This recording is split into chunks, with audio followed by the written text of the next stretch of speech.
Come va? E bentornati sul mio canale. Come sempre, prima di iniziare il video vi ricordo di iscrivervi qui sotto al mio canale YouTube, di attivare anche la campanellina così sarete sempre aggiornati su tutte le prossime novità.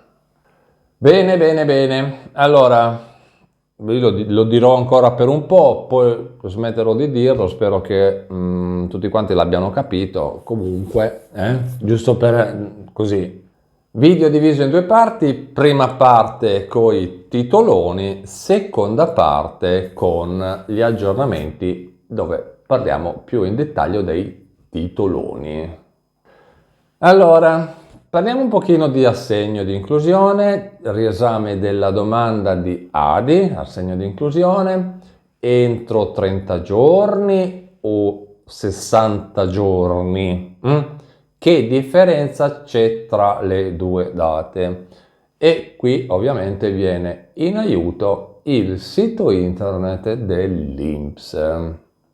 Secondo titolone di oggi, dovete sapere che esiste un archivio unico degli IBAN. L'IBAN è il codice della banca, l'IBAN quello che serve per ricevere i pagamenti, Perché sul sito internet dell'INPS è disponibile il sistema unico di gestione degli IBAN, che si chiama SUGI e serve per tutti i pagamenti di prestazioni e pensioni, quindi non solo le pensioni ma tutte le prestazioni. Bene, seconda parte del video.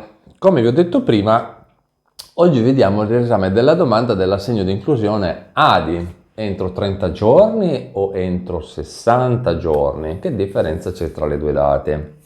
Perché c'è ancora un pochino di confusione tra il riesame della domanda entro 30 giorni e i 60 giorni. Allora, visto che c'è un po' di confusione, cerchiamo di capire che differenza c'è tra le due date.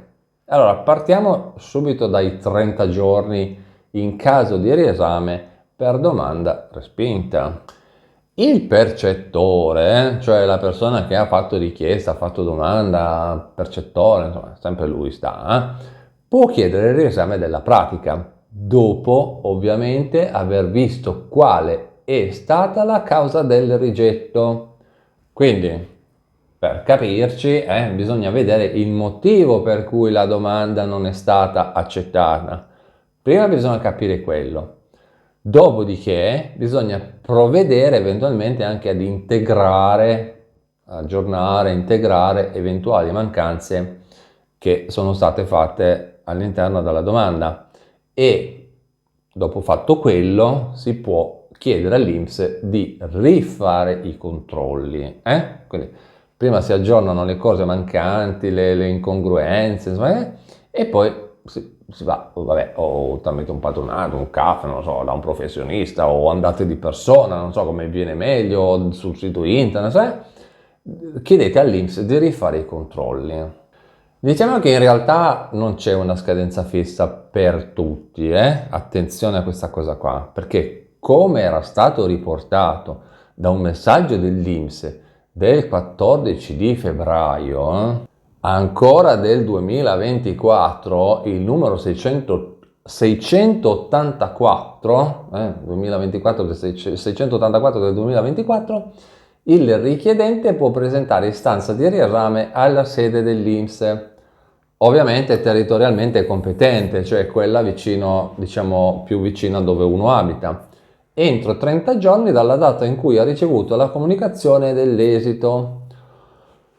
Oppure, vabbè, può fare presentare ricorso giudiziario, però non so, io mi ricordo che anche ai tempi che furono del reddito di cittadinanza c'era gente che chiedeva, faceva ricorso di qua e di là.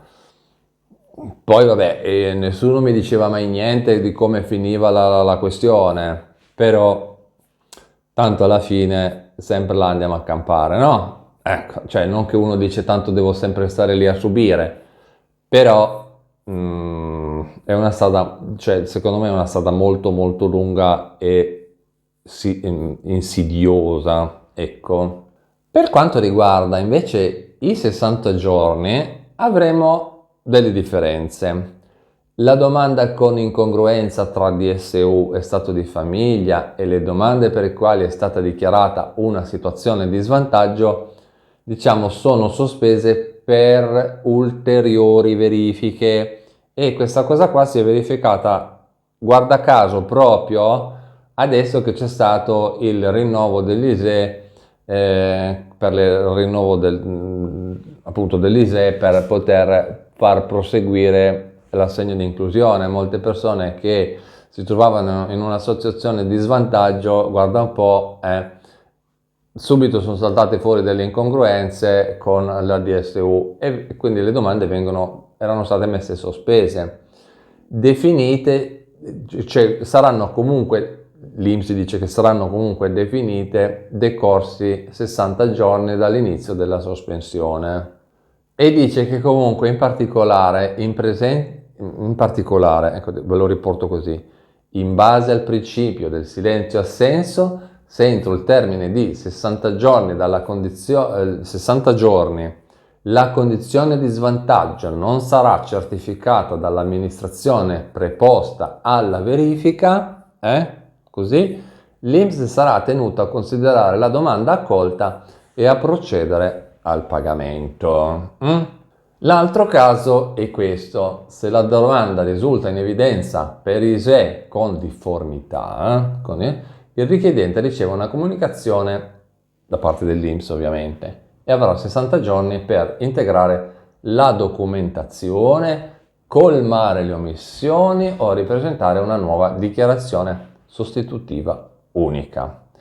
E l'INPS dice che se questo non avviene, aprite bene i padiglioni, la domanda viene praticamente respinta. Però sempre l'INPS fa sapere che le persone riceveranno un messaggio tramite SMS oppure un'email che ovviamente avvisa della problematica. E qui torniamo al punto di prima. Prima risolvete la problematica e poi procedete con tutto il resto. Poi, un'altra informazione molto importante è che all'interno della procedura ADI, ovviamente del sito internet dell'INPS, è disponibile il dettaglio delle causali delle domande respinte. Quindi date lì, guardate la domanda respinta, vi vedete il dettaglio, entrate nel dettaglio, ovviamente per chi riesce ad accedere a internet, chi non riesce se lo fa fare da un professionista, e si vede la causale della domanda respinta. Secondo notizioni di oggi, come vi ho detto, esiste un archivio unico degli IBAN sul sito internet dell'INPS, è attivo questo nuovo servizio, diciamo così, che si chiama Sistema Unico di Gestione IBAN, SUGI, Sistema Unico Gestione IBAN per tutti i pagamenti di prestazioni. Allora, parliamone brevemente di questo nuovo servizio offerto dall'INPS, che serve per comunicare o modificare le coordinate IBAN del conto banca, posta, quello che sia, sul quale poi farsi accreditare la pensione o le prestazioni, che tra l'altro questo servizio è online ed è unico per tutte le tipologie di pagamento. Diciamo che è una cosa molto interessante, a differenza dell'Agenzia delle Entrate, che quella sa tutto quanto di noi, anche quante volte andiamo al cesso, quante volte facciamo la pipì, la popò e quant'altro, no? Quindi quelli ci entrano pure, altro che una conoscopia. Però l'INPS ovviamente un pochino meno, ecco, diciamo che lo sanno, perché quelli è un'altra bella conoscopia, però diciamo un pochino meno. Diciamo così, va. Chiusa questa parentesi, dice che il sistema, sempre l'INPS, dice che il sistema si chiama Archivio Unico degli IBAN, cambio ufficio pagatore, e dà la possibilità di gestire in completa autonomia tutte le proprie coordinate di pagamento per le prestazioni pagate dall'INPS. Ok? La procedura, che come vi ho detto prima, serve per inserire o modificare le coordinate bancarie o postali del conto di accredito, è ovviamente raggiungibile in una sezione del sito internet dell'INPS che si chiama Prestazioni e Servizi, Sistema Unico Gestione IBAN. quindi prestazioni e servizi, sistema unico gestione IBAN, SUGI. Una volta che siete entrati, le persone, cioè tutti quelli che riescono ad accedere a internet, ovviamente, perché io parlo sempre del fatto che tutti quanti possano accedere a internet, tutte le persone possono trovare nella propria area riservata del MyINPS, ovviamente sul sito internet dell'INPS, elencate tutte le coordinate bancarie e postali che sono già eventualmente conosciute all'INPS e che sono associate o che si possono associare alle prestazioni del beneficiario. Tutto molto semplice. Quindi alla fine io la trovo una cosa molto molto utile e un servizio utilissimo. Prima di concludere il video comunque vi ricordo l'abbonamento del mio canale. Dovete abbonarvi al mio canale, trovate tutte le informazioni qui sotto in descrizione del video oppure direttamente nella home page del mio canale. E con l'abbonamento al mio canale avete tantissimi vantaggi. Video esclusivi riservati agli abbonati.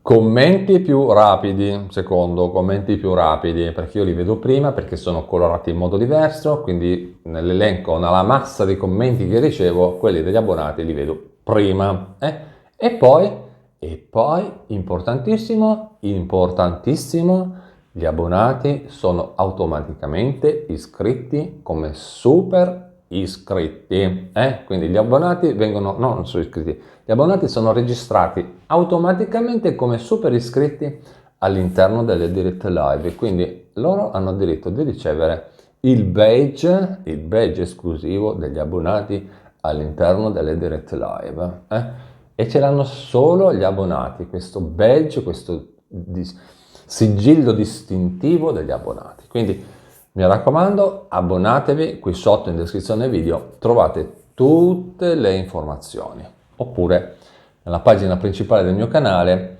sotto il mio nome c'è un collegamento, cliccate lì, quando si apre il menu cliccate su abbonati al canale, è importantissimo.